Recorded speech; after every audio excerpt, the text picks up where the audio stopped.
Let me see your hands. Hands. Down on the ground. Down on the ground. Down on the ground. Lay on your belly. All right. I got cover. You handcuff, Marconi. Handcuff him. This is 36-year-old Gurpreet Singh, also known as Gary. Moments ago, he called 911, saying he just walked into his apartment and found 4 members of his family dead, bleeding, shot in the head. He claims he has no idea what happened. Handcuff him. Is there anybody else in there except for your family? No! My wife and everybody. You got coverage on him? Come up here and get lethal coverage on him. Thank you. But the detective thinks Gary knows exactly what happened, his timeline, his tears, all about to betray him. On the evening of April 28, 2019, Westchester Township Police received a frantic 911 call. 911, where's your emergency? Where are you at? Where are you at? Do you have an address? Yes, 4562. What's the address? 13 Drive. What's going on? I will send help, but I need to know what's going on. Can you say it again? On the ground, bleeding. Yes, please. What? Okay, what happened? Hello, please, help. Can you tell me how? Sir, No one's talking. sir, how many people are down? How many people are down? 4. You say they're bleeding? Yes, they are. The man who'd called 911 was the husband and son-in-law, Gurpreet Singh, Gary. He told police he'd been gone for 2 hours fixing his truck. When he returned, he found 4 people dead. Shalinderjeet Kaur, 39, shot in the living room. Hakiakat Singh Panag, 59, shot while lying in his bedroom. Parmjeet Kaur Singh, 62, found bleeding near the apartment entrance. Amarjeet Kaur, 58, who'd been in the country just 5 weeks, shot in the living room. All 4 were part of an extended Sikh family living together under one roof. But in cases like this, the person who discovers the bodies is often the person who created them. Detective Farris began with the basics. Where was Gary all day? Who was home?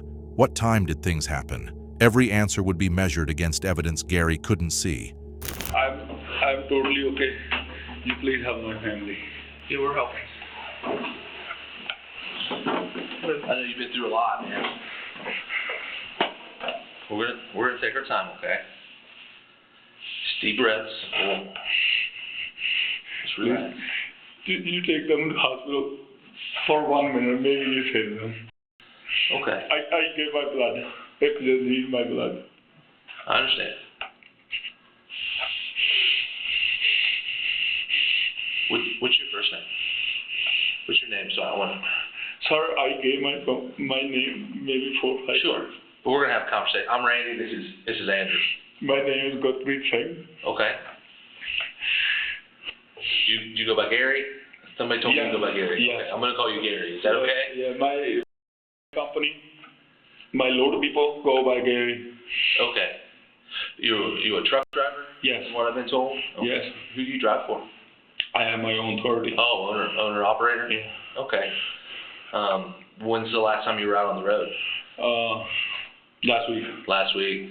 I go every week. Every week? Yeah. You go across the road? No, yes, I go to New Jersey. Okay. Sir, can you please call my kids? Call who? My kids. My babies. What happened? Okay. My mom, my wife, all on the ground, bleeding. I understand. Tell me, where did you wake up this morning? Home. Okay, where is home? It's just easier if we start in small chunks. But Okay. In the same apartment? Yes? Okay. Okay. And what time did you wake up, Gary? I know, it's hard. We have plenty of time, okay? I don't remember. You don't remember? Maybe 9 o'clock. I sleep Okay. late. Okay. You sleep late? I wake up 8 or 9. I stay home rest all day because I have back pain. Okay. And that's it. I stay home. I did nothing. Somebody killed your family. Yes, but why? I don't know. That's why I need your help. Sir, Who would want to kill your family? I don't think anybody. I don't know why. I know, but somebody did. So me and you, we need to figure out who it could have been. Okay, who was inside the house at 9 a.m.? 9 a.m. I come outside from my bedroom. My wife in the kitchen. My dad in the living room watching TV.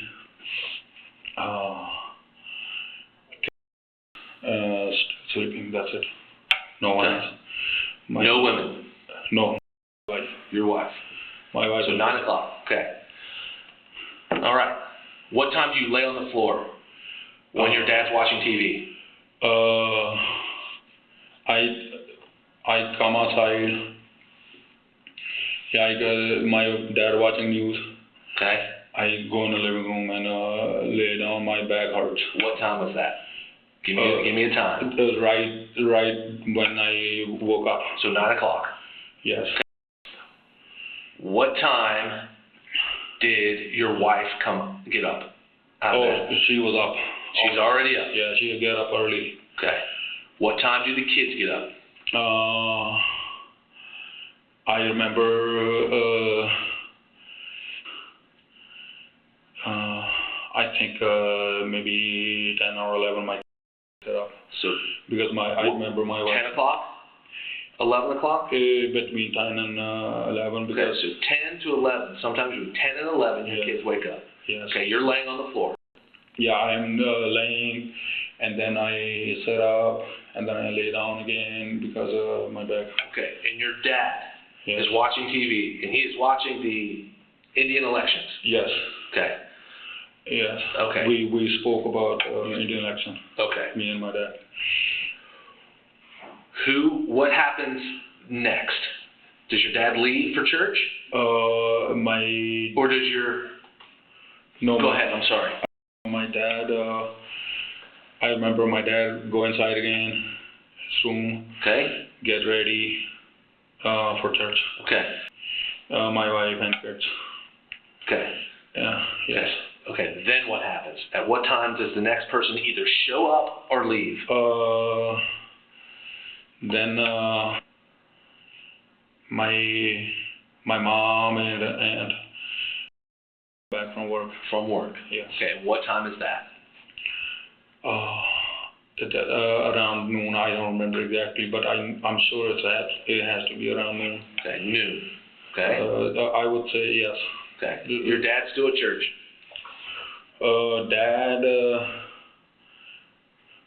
Dad give him ride. So from church he goes. So your dad goes to church at 10 or 11, picks up your mom and your aunt, drives them back to the apartment, and they're there about at noon. Yes, like I said, sir, I don't remember the times, but I can tell you what happened after what. I know, Gary, the times are very, very important to me. So I need you to focus on what time you think mom, dad, and your aunt show back up at the apartment. I think maybe around it has to be 1 or 1:30. Okay, so not noon. No, because I'm sure no, not noon. It's got to be afternoon. Afternoon, yes, it was afternoon. So 1 or 1:30? Yes. Okay. So at 1 and 1:30, who is now in the apartment? My dad, my mom, my aunt, my wife, and my kids and me. My brother come to see me because my back problem. And what time was that? Today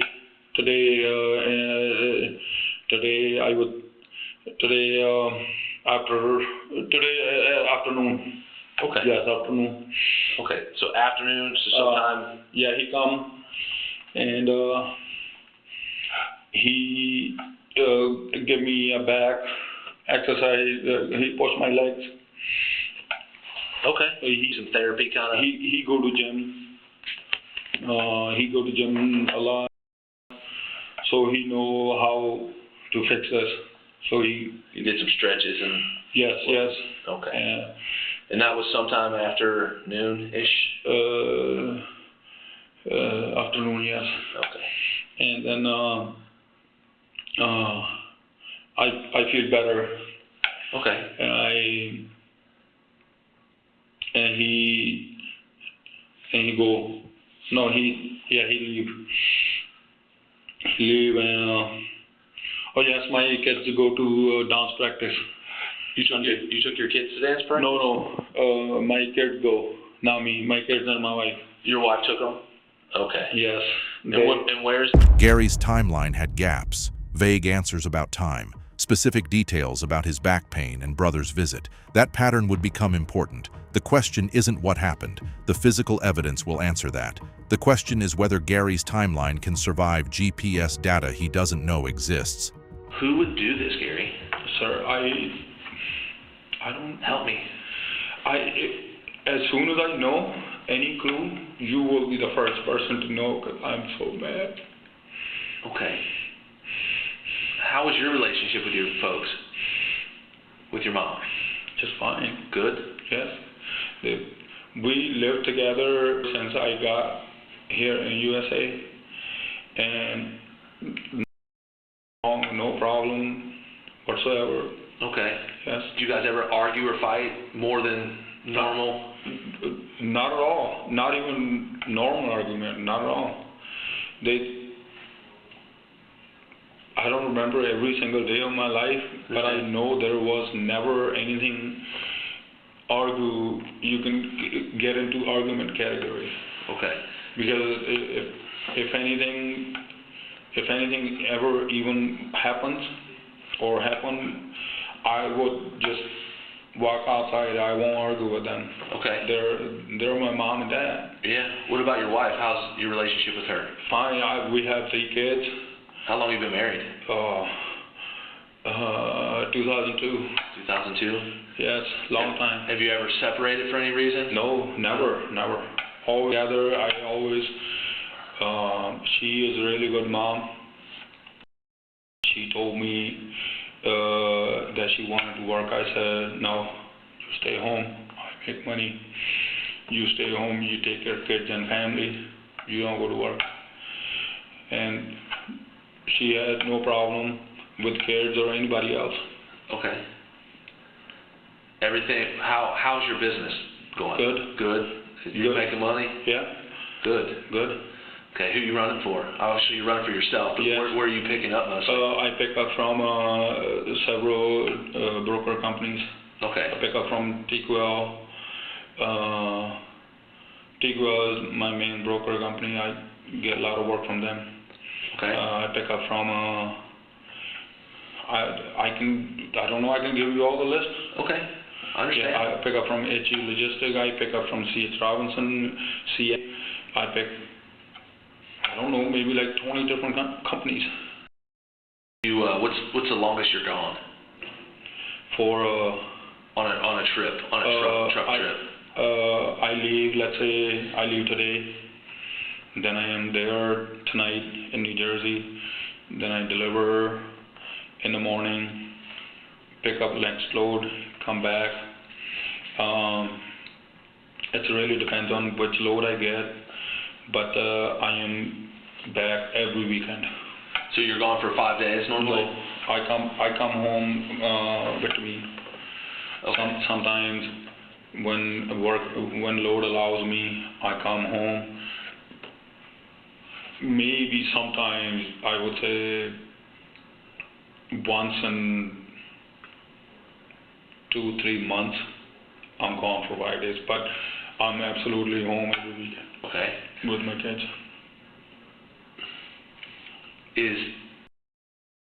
I'm just trying to think of why this would happen. Is there anybody in your family that has got a gambling problem? No. Is there anybody, including yourself? I'm asking you too. Yes. Okay, and I need you to be honest with me. Yes, sir. Okay. I give you my blood. Okay. Does anybody got a gambling problem? No gambling problem. Does anybody have a drinking problem? It used to be, not anymore. Who had a drinking problem? My dad did, but it was none of nobody's business. He would drink, he would get sick, and then he go to hospital. Okay. So he would drink a lot to where he would get sick. And get better, but no problem to me. When he drank, would he get violent? No. Never? No, no. Maybe when he's drunk, you know how drunk people talk loud? That's it. That's it? Yeah. Never hit your mom or no. you or your sisters? No, or me, never. What about your mom? No. Never hit your mom? Never hit her. But while he was drunk, he would argue with mom, that's it. Just argue, okay. And when's the last time he drank? Does he still drink? No, I remember last he drank, I think it's been almost 3-4 months he even touched alcohol. But when he did drink a lot. But that's it. I mean, he would drink, he would come home, talk loud to mom, no anybody else. But it's not fighting or argument. It's just, you know how drunk people get loud, that's it. Would it make your mom upset? She was upset at that time. She would get drunk because she get really worried that he was going to die from drinking. Okay. Because he had a heart surgery a while back, not long ago. And doctor told him not to drink at all, but he did. Okay. But that, I mean, it's drinking, it's not like... I understand. Yeah. Does anybody, including yourself, have a drug problem? No, sir. Not at all. Pills, marijuana, Not cocaine, methamphetamine? Sir, I am 37 years old. Mm-hmm. I have never touched alcohol, tobacco. The hardest drink I drink is tea, coffee. You don't drink alcohol at all? No. No alcohol, no marijuana, no nothing. Okay. Is there anybody in your family who has an ongoing feud with an ex-boyfriend or a girlfriend or ex-husband or... No. Been 15 years, my life, I mean my married life. Mom and dad were married for over 40, more than 40. Yes, I know they are, I think 1970 something when they were married. No problem at all. Okay. Yeah. What, does your dad run any businesses? He worked at a factory. Okay. But before that, did he run a business? Him and I had a gas station, but it was back in 2000, I think 6 or 8. And what happened with that gas station? Oh, that gas station got closed. Because what happened, remember that 2008 recession thing?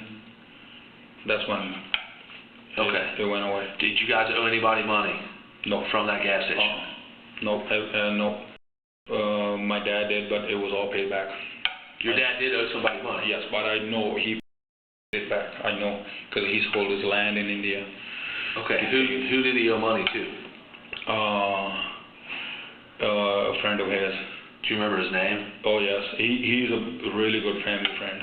Okay, what's his name? We call him Ruby.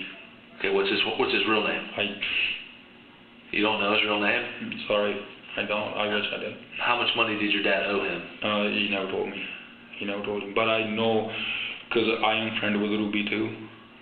Every penny is paid back. I know, for a fact. Okay. Yes. Do you owe anybody money for your truck? No. You have no business loans? No, sir. No, I have a loan on my truck from a bank. That's all. You owe nobody money for anything? No, nothing. Does your wife owe anybody any money? She would not do anything money-wise. She is a really nice housewife. She would not interfere in anything money. She would just say, I give her my credit card. She'll go grocery shopping, swipe the card. She'll go clothes shopping, swipe the card. That's all. She do nothing money-wise. Okay. Is any member of your family, including yourself, is there a problem with anyone out there? Is there an ongoing feud in the church? Because I know the Sikh temples had problems with, and you know what I'm talking about. You are, yes. There's been feuds within that church. You are more than welcome. Go to church and find out yourself. I'm Okay. sitting right here. Okay, so there's no feud that you know of at the church. There's no one mad at you. No, no one. Okay. Is there anybody mad at your brother? Nope. My brother, no. He's still a kid. Is there anybody upset with your wife? No, never. My wife will not say a single word to anybody. Okay. Yes. I hate to have to ask you this question, but I'm going to. Has your wife ever been unfaithful to you? Always faithful, no problem. Okay. Have you ever been unfaithful to your wife? Always faithful, never problem. Has your mom and your dad always been faithful? Never problem. Sir, sorry to interrupt you. It doesn't happen in Punjabi culture. Okay. Yes, but if it does, then it won't be cheating. It will be complete separation. The perfect family suddenly has cracks. A father-in-law who drank heavily despite heart surgery, who came home and talked loud to mom. Business debt that Gary insists was paid back, defending against accusations that haven't been made. What Gary doesn't know is that investigators are already tracking financial records, wire transfers, car purchases, text messages exchanged throughout the day of the murders. A relationship maintained in secret for years, requiring cash infusions and elaborate deceptions to sustain. Detective Farris shifts focus to the hours before Gary's 911 call. Where was he? What was he doing? Gary explains he went to work on his truck. So you put on your truck shoes. That's what you call them, right? I call them truck shoes, but them are the only shoes I use, sir. Okay, and what color are they? Brown. Brown shoes? Yes. Okay, with laces? With laces. Okay. You put them on. Same outfit you're wearing right now? Yes, sir. Okay. Same clothes. Same clothes. You get in your car, which is what? Infinity. Describe it for me. Infinity. What color is it? Gray. Gray Infinity. That's the only car I drive. Okay, Gray Infinity. It's what year? 2010. Okay, what kind? Does it have Ohio license plates on it? Okay. Yes. You get in that car, and that car is parked where? In the front row. Front row. Like, okay. Remember how I told you there are 8 apartments? Okay, and which apartment do you live in? 154. Okay, when I'm looking at the building, which one is it? You walk through, it's a bottom and left.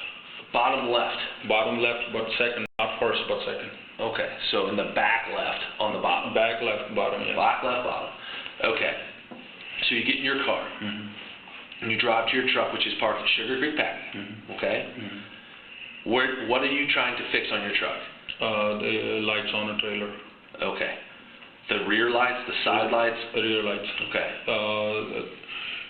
3 DOT lights here on the left passenger side, driver side, left side. Okay. And I'm not familiar with DOT lights. Okay, Which ones are they? Are those the marker lights down the side, or are they the tail lights? The tail lights. With the brakes and the tail lights? Yes. Okay. So you needed to fix the left side? Yes, I was able to pull one light out and 2 in the middle plate. So I was trying to fix those lights. Okay. Yeah. So you fixed do you fix them? Were you successful? No, they are they're in the, I pull them out, but the plug doesn't match. The kind lights I have. Okay. The ones that are on trailer, the plug doesn't match, so I had to wait for tomorrow for the shop to open and get the same kind of either light or plug. So where are the lights that you were going to put on? Where'd you put them? Which ones? The one I have? The ones that work. Where did you? First off, where did you get the lights that work? The chrome shop over in New Paris, Ohio. Okay, so you've had them for a little bit. Yes. Okay. I got the receipt from that day, so I should have it. So where did you put them? Are they in your car? Did you leave them in your truck? Were they at home? The ones that didn't work. The new ones. The new ones. They're in my truck. You put them. I put them back in the truck. You put them in your big rig. As soon as I pulled that plug, I knew that my new lights are a square plug and these are round plugs. Okay. So it's not gonna go. So you put them back in your tractor. The new lights, yes. Okay. The old lights are in the trash. In the trash. So there's a trailer sitting down there that doesn't have any lights. It'll be missing 2 lights in the middle plate and 1 light in the tail light area. Okay. In the middle one. Okay. How long did you work on your truck?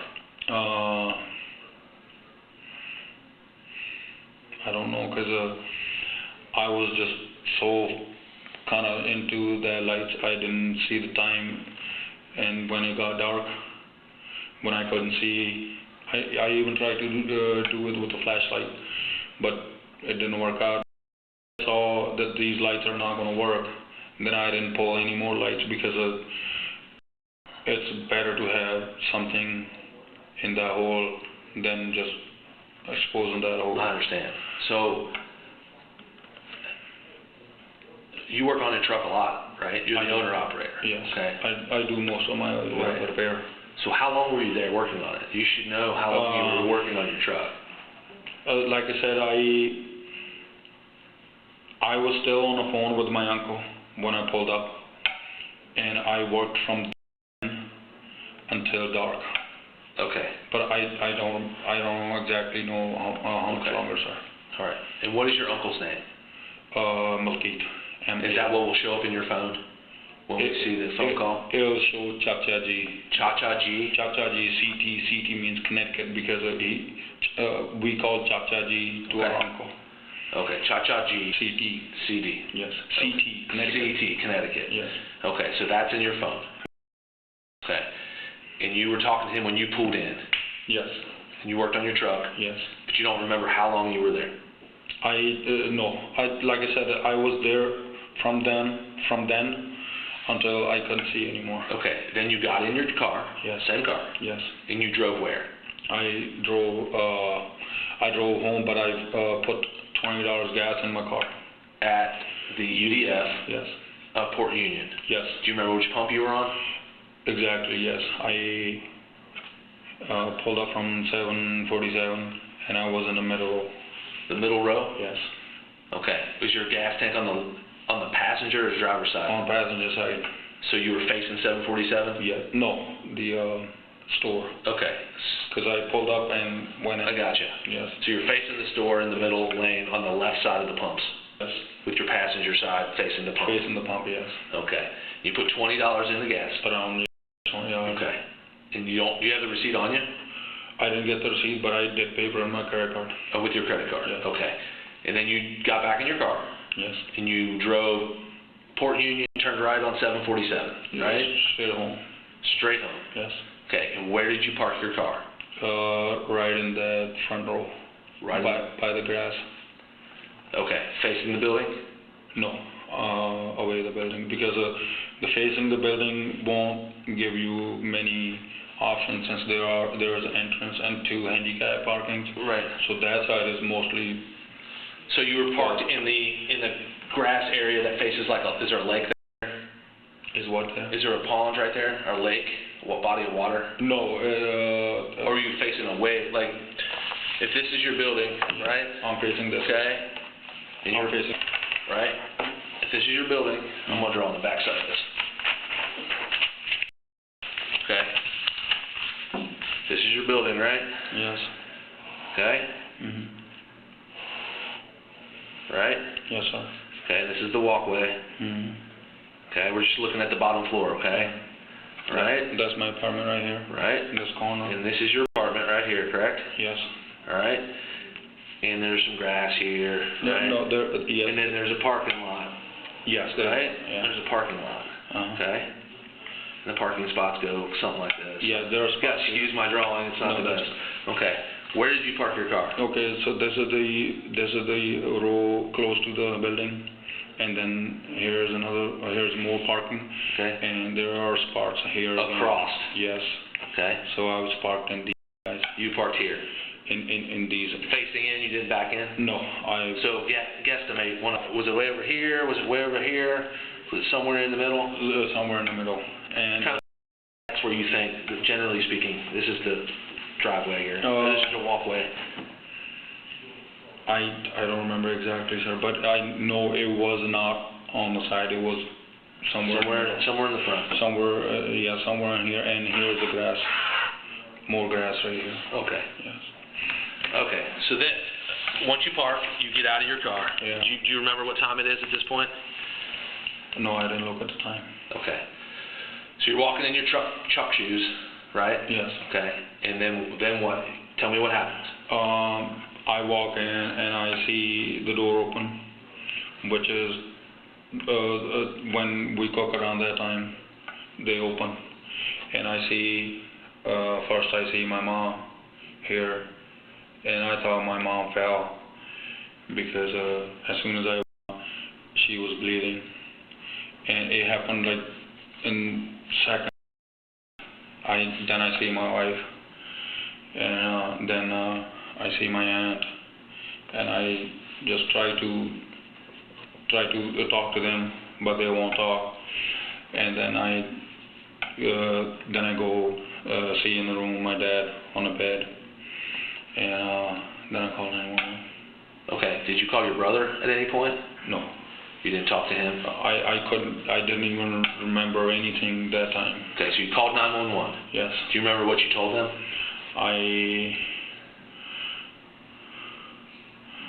No, I don't remember.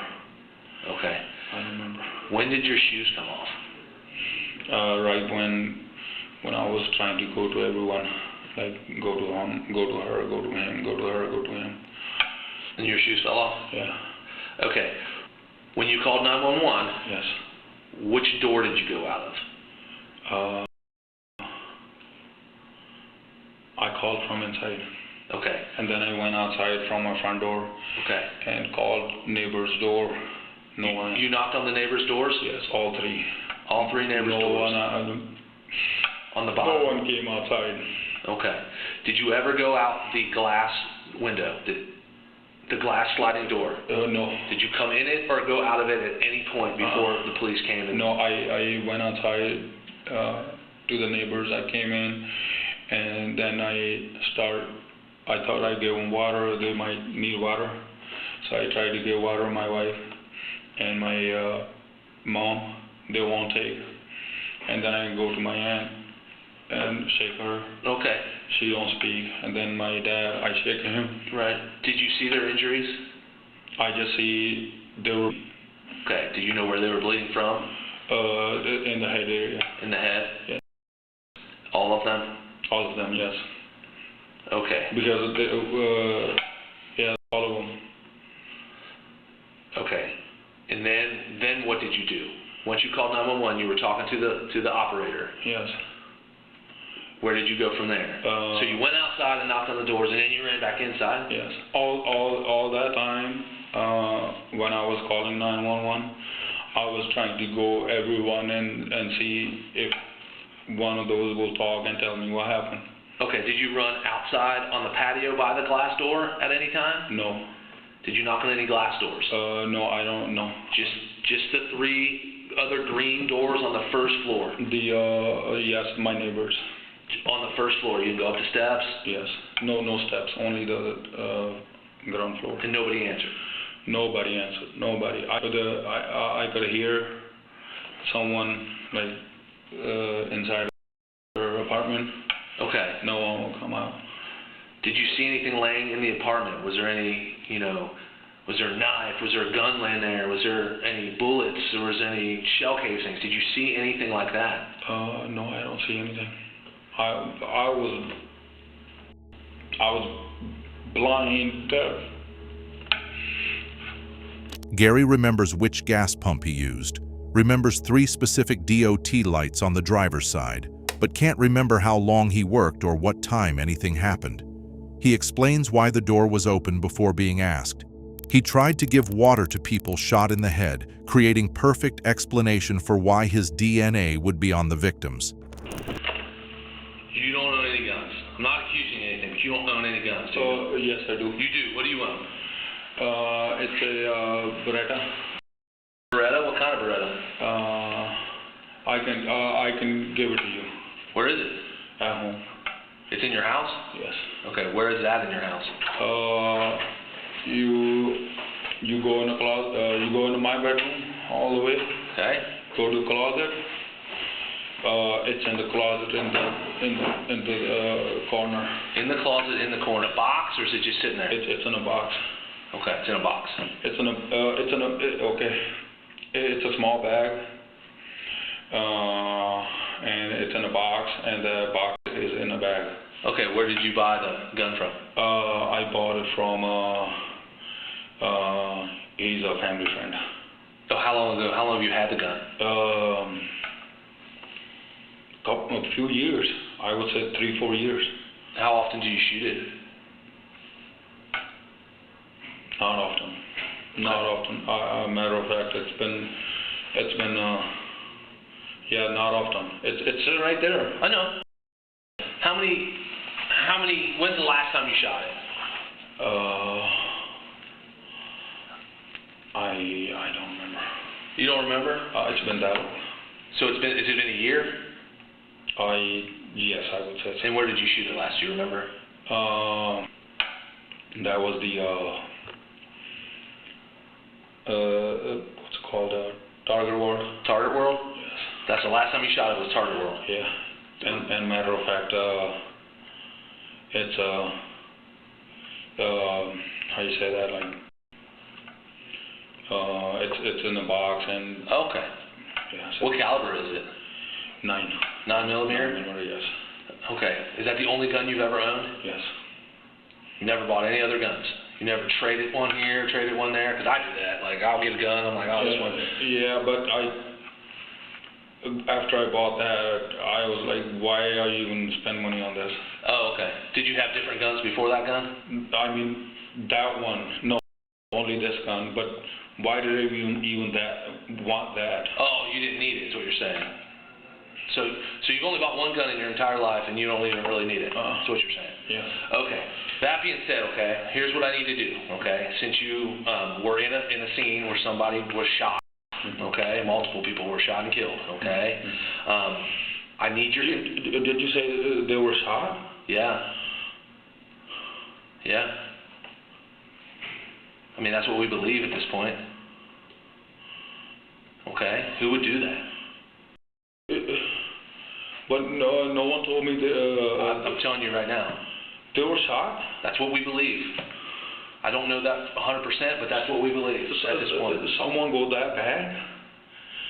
I don't know. I wasn't there. That's why I'm trying to get you to help me figure out who did this. Okay? So what I'm going to do, okay, is this is called a gunshot residue kit, okay? Okay? But I can't do what it. Is it? It's a gunshot residue kit. I'm gonna fill it out, okay, and I'm gonna take some swabs of your hands to make sure you haven't been shooting guns, just to rule you out, okay? It's just what we do to everybody.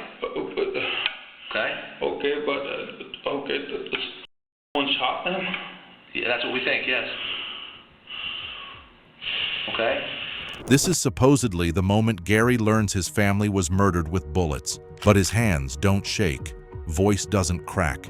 He processes the information, asks a logical question, and maintains composure. This isn't the behavior of someone receiving devastating news. This is the behavior of someone who already knew. My ex-husband would beat me. After that, Gurpreet would call me, text message me. He was funny and he was nice. I liked talking to him. Did it become romantic? Yes. At that time, did you know that the defendant was married? Yes. Did the two of you begin a sexual relationship? After my divorce. For years, while traveling for his trucking job, Gary had been seeing Navarin. She was also married, trapped in an abusive relationship where her husband would beat her. Gary became her escape, her savior, her secret. But that escape came at a price. $20,000 wired to Navarin to buy a house after her divorce. An Infiniti SUV purchased in her name. Monthly mortgage payments sent regularly to keep her afloat. All while Gary told his wife Shalinderjit that his business was struggling, that they couldn't afford for her to go back to work, that they needed her parents' financial help.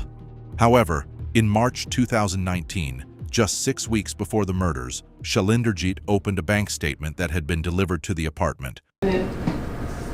Asked you if he had been single, would you consider marrying? Yes, and I said if my parents agreed, then I would. On April 28, 2019, the day of the murders, Gary and Navarin exchanged messages throughout the day. Casual conversations, making plans, talking about nothing important. They messaged at 6 p.m., at 6:30 p.m., and after the murders, after Gary called 911, after he was brought to the police station.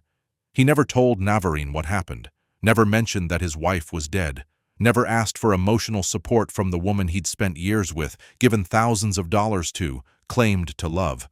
It was as if the murders had never occurred. Craig, witnesses told jurors that data puts Gurpreet Singh at his apartment at 9:11 p.m. with the murders happening sometime after 9:15. But the most damning evidence came from technology Gary couldn't explain away. Gary claimed he'd been at his truck until dark, but his cell phone GPS told a different story, and there was more. On the evening of the murders, Gary's cousins picked up his 3 children. Now this morning we heard from 2 of Singh's cousins, Harman Jad and Maninder Sekhan, who told jurors that Gurpreet asked those cousins to take his children to dinner the night that someone killed Singh's wife Shalinderjeet, her parents Hakikat and Parmjeet, and her aunt Amarjeet. On the evening of the murders, Gary's cousins picked up his 3 children. Dinner, then ice cream. Did take them for dinner, then went for ice cream. Surveillance video showed them leaving at 8:58 p.m. that night.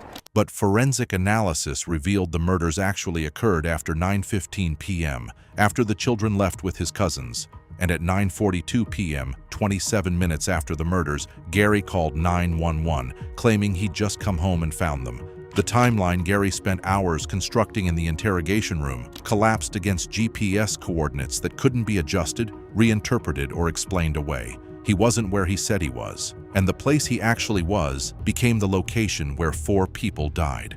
On April 29th, the day after the murders, investigators received a tip. A witness had heard a splash the night before, coming from the pond behind the apartment complex. They picked something up, and then they took a bunch of measurements. 2 days later, divers from the State Bureau of Criminal Investigations entered the pond. They found it. Rick Karvosky was watching from his apartment. He snapped these pictures, an angle our cameras couldn't get, and he took this video. He and his neighbors are convinced divers pulled a gun from the pond. A Ruger SR 99mm pistol, serial number filed off with a metal tool. Scratched away to prevent identification, investigators test-fired the Ruger, compared rifling patterns and striations to bullets and shell casings recovered from the apartment. Perfect match. This was the murder weapon. But there was more. Forensic analysis of the gun revealed traces of DNA on the barrel, despite being submerged. DNA that matched victim Hakikat Singh Panag. Blood spatter analysis showed microscopic traces of Hakikat's blood on the wall outside the apartment building, and on the back of Gary's shirt, the shirt he was wearing when police arrived. The pattern was consistent with someone firing a gun at close range, then quickly moving outside to dispose of the weapon. As investigators dug deeper, they uncovered the layers of pressure that had been building in Gary's life. My mom and dad are applied from India. Okay. Yeah. So only her family, only her mom and dad over here. Okay. But my mom and dad probably come in. It really depends on immigration. Okay. And kind of enlighten me or educate me a little bit, because I'm not as familiar with the culture. Is it normal to have your parents stay with you, or is that just a situation? Yes. No, it's culture. Culture? Yeah. Okay. We all are joint families. 3 bedrooms, 8 people. In Punjabi culture, multi-generational living is expected. But there's something Gary didn't tell the detective. Gary's in-laws owned valuable land in Punjab. Weeks before the murders, Parmjeet revoked Gary's power of attorney, claiming he was too frightened to handle the sale. If they sold it, that money would go to India, not to Gary. Where the bruises had come from, or how he got them. He got something, like he pushing him down, you know what I mean, like beat him with something, maybe stick or something. A father-in-law who drank and questioned. A wife who discovered the affair and money transfers. In-laws who revoked the power of attorney. A mistress expecting financial support. a business drowning in debt, and Gary, realizing his carefully constructed life was collapsing.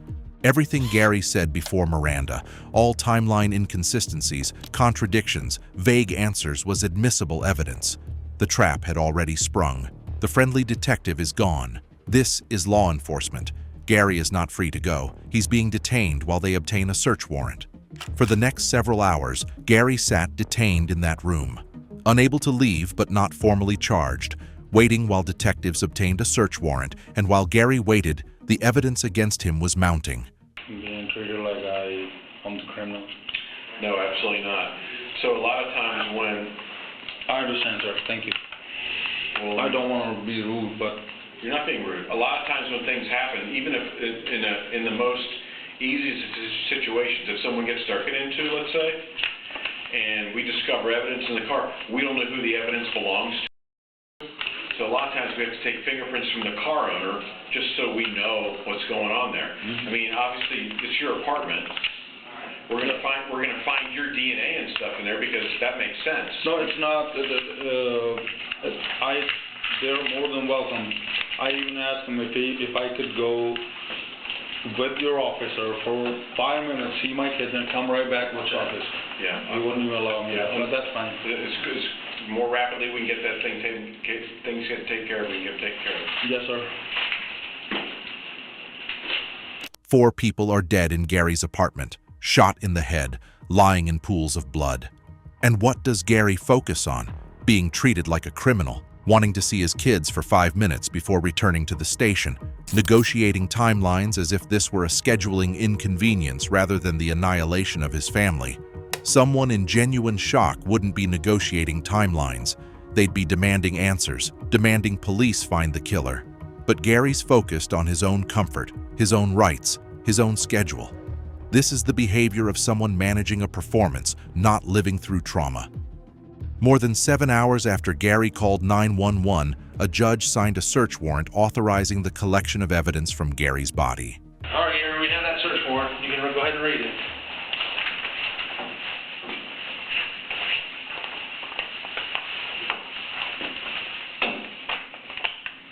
Okay, what am I supposed to do now? We're just letting you know we're gonna do this. But And the judge authorizes us to do it. don't I call my lawyer first? You've had to call your lawyer. Yeah, he's on his way.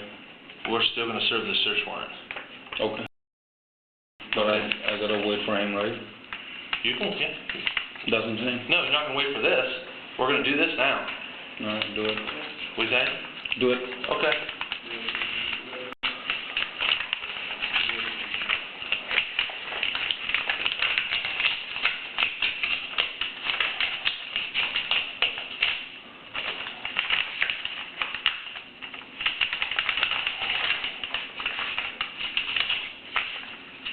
So, do I get to go after this? Well, we got a few other things we gotta do. What time you got, Andrew?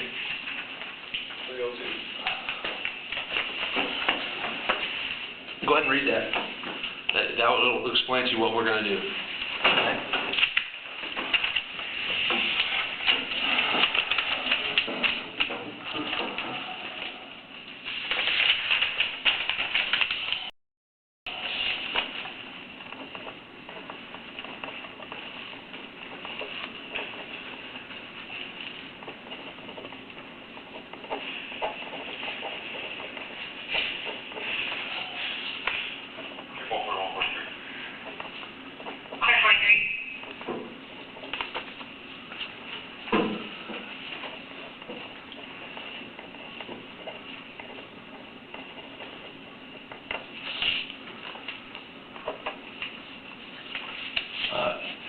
How do you spell your first name, Gary? G-U-R. G-U-R. P-R-E-E-T. And your last name? Can you spell that for me? Singh, S-I-N-G-H. Okay. You left-handed or right-handed? Handed. Right-handed? Do you have any hobbies?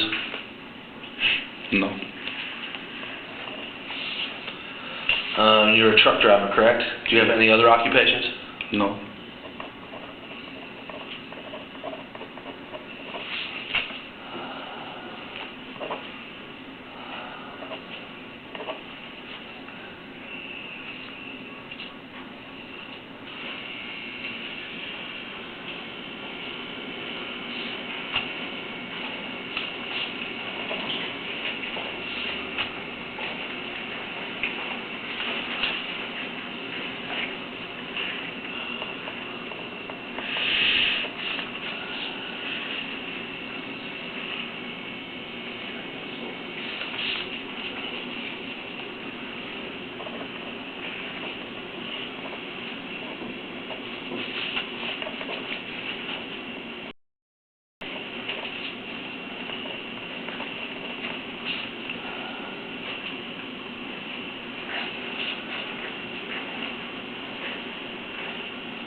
So what does it say? I don't understand half of it. You can help him out with that. What's that, sir? What does it say? I don't understand half of it. So this is a search warrant, okay? It authorizes us to search for and collect the items that are listed here, okay? Which are? DNA obtained through cheek swab, which we're going to do a little later. Gunshot residue testing, which we're doing now. Mm-hmm. Your clothing, which we're in the process of getting you some replacement clothing, okay? Your phone, or any other communication devices. We're going to visually inspect and photograph your skin and the blood that's on you, as well as swab that as well, okay? And we're also going to check you for defensive wounds and potentially swab underneath your fingernails, okay? And or collect fingernails and clippings if we need to. So that's all you're going to get from me? At this time, that's all that's authorized in this warrant. That's what I'm saying, like that, all Yes. those things you're going to get from me? Yes, in this warrant, that's what this authorizes. Okay. So I don't get to get my lawyer or anything? So, Because understand that some of the stuff is time sensitive, okay? I understand, but please understand me too. I see where it's going, right? I see I am being treated as if I have done it, right? While whoever has done it is out there getting away from you guys. You know what I mean? Okay, well. So, where is my right or anything? Probably nowhere, right? You guys are doing what you... Well, that's not the case. You definitely obviously have rights, and that's why we got a search warrant. We asked for consent first. You didn't want to do that, which is absolutely your right. And that was not anything that factored into probable cause to issue the warrant, because exerting your rights is not something that we would take into consideration. However, as we progress through this, this is time that needs to be collected. We're going to do that. That's why we obtained the search warrant, okay? And I don't get to get my side in front of the judge. You're like I told you, you're not under arrest. Then why am I being treated like I am? Because there's time-sensitive, possible trace evidence on you that we need to collect. And without your consent to collect it, we had to get a search warrant, which means you weren't free to go.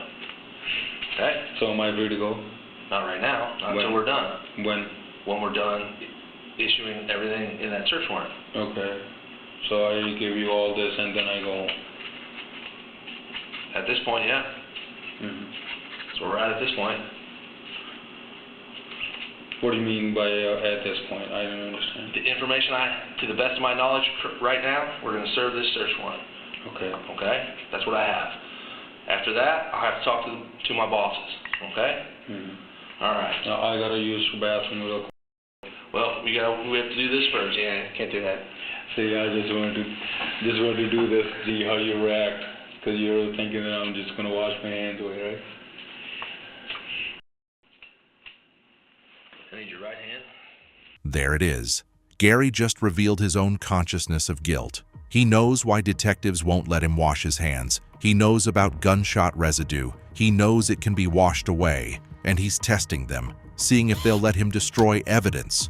This isn't the behavior of an innocent man. This is the behavior of someone who understands forensics, who's thought about detection, who's planned ahead, someone who knows that microscopic particles on his hands could link him to a discharged firearm. Gunshot residue testing uses adhesive stubs to collect microscopic particles. Barium, antimony, lead in a specific combination that only comes from discharging a firearm. If Gary fired a gun in the past 4 to 6 hours, traces would remain. Now Gary is allowed one more phone call. Listen to how he describes his situation.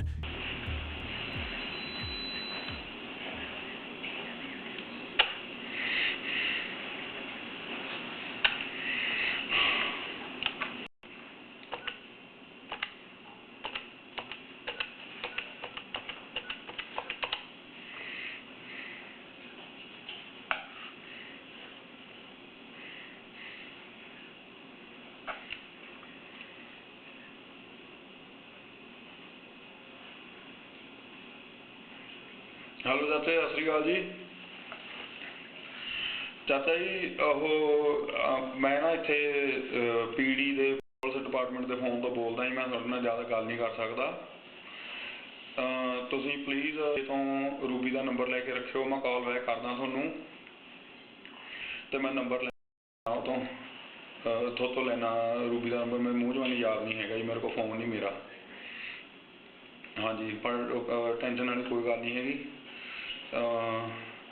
ਤੁਹਾਡੇ ਨਾਲ ਮੈਂ ਇੱਥੋਂ ਨਿਕਲਦੀ ਸਾਰ ਕਾਲ ਕਰੂੰਗੀ ਤੁਸੀਂ ਜੱਗੇ ਤੋਂ ਨੰਬਰ ਲੈ ਕੇ ਰੱਖਿਓ ਰੂਬੀ ਦਾ ਤੇ ਜਾਂ ਹੈ ਜੀ ਜਾਂ ਉਹਨੂੰ ਜੱਗੇ ਨੂੰ ਕਹਿ ਦਿਓ ਮਾੜਾ ਜਿਹਾ ਵੀ ਰੂਬੀ ਨੂੰ ਇੱਥੇ ਭੇਜ ਦੇਵੇ ਜੀ ਇੱਥੇ police department He is speaking Punjabi.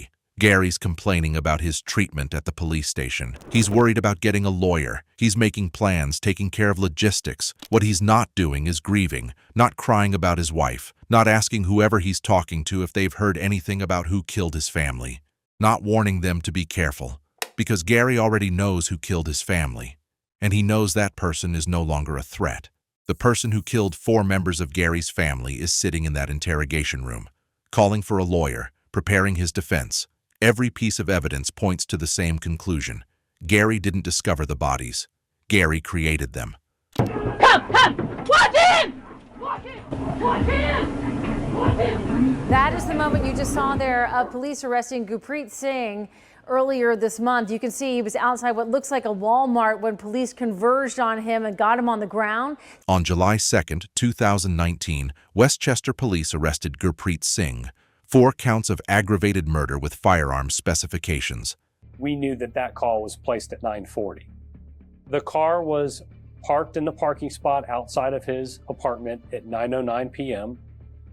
The Google records for where the phone was located placed the phone inside the apartment at 9:11 p.m. and the 911 call came in at 9:40 p.m., which told me that he was home at the time of the murder. It was inescapable that Mr. Singh's statement about coming home and just finding his family murdered was so thoroughly unsupported, disproven by the electronic evidence, we decided that we needed to move forward with charges on him. His trial began in January 2020. The prosecution presented the forensic evidence, the timeline contradictions, the motive. The defense argued reasonable doubt, circumstantial evidence. Trauma explains memory gaps. But the jury heard Gary's own words from that interrogation room, heard him contradict himself, heard him give vague answers to simple questions. Okay, where does Dad go at 10 o'clock? Dad, he left, maybe for church. About 10 o'clock? No, maybe... Yeah, maybe 10 o'clock, maybe, I don't remember. What time does church usually start? 10, 11. Okay, so it would be correct in me saying he was at church at 10? Maybe, I don't remember. I don't remember. Okay. Well, After 3 weeks of testimony and 8 hours of deliberation, the jury returned their verdict. Guilty on all 4 counts. The judge sentenced Gary to 4 consecutive life terms without the possibility of parole. 4 lives taken on an April evening in Ohio. Detective Randy Farris saw through the performance. He built the timeline that exposed the lies. He asked the right questions. What kind of person do you think would do that? I've been sitting here and trying to run my brain everywhere I can. I couldn't come up with anything. But if I did, I would run to you guys. Well, sure. I will run right away. Absolutely. That's our goal, is to figure out what happened. Whoever did, please don't spare. Okay. So if we find the person who did it, you would expect the worst punishment for him? Yes. Because I know me and my family did nothing wrong to anybody. I know I can give you in a written that we didn't do anything wrong. You please go ask in the whole Westchester. You ask my the load companies. Ask anybody. You're free. He begged investigators not to spare whoever destroyed his family. What he didn't realize was that he was describing his own fate. Shalinderjeet Kaur was a devoted mother who centered her life around her 3 children, teaching them Punjabi traditions while helping them grow into their American future. She hoped to return to work one day, but never got the chance. Hakiakat Singh Panig had survived heart surgery and worked through ongoing health struggles to support his family. He was killed in his own bed, inside the home he'd worked so hard to build. Paramjit Kaur Singh, Shalinderjeet's mother, spent decades doing factory work to support her family. Amarjit Kaur had been in America just 5 weeks. 5 weeks of hope, work, and new beginnings alongside her sister before her life was suddenly taken. 4 family members came to America seeking stability, opportunity, and a future for the next generation. They were killed because one man chose money and an affair over the people who trusted and supported him. Their 3 children and grandchildren remain, carrying their memory forward.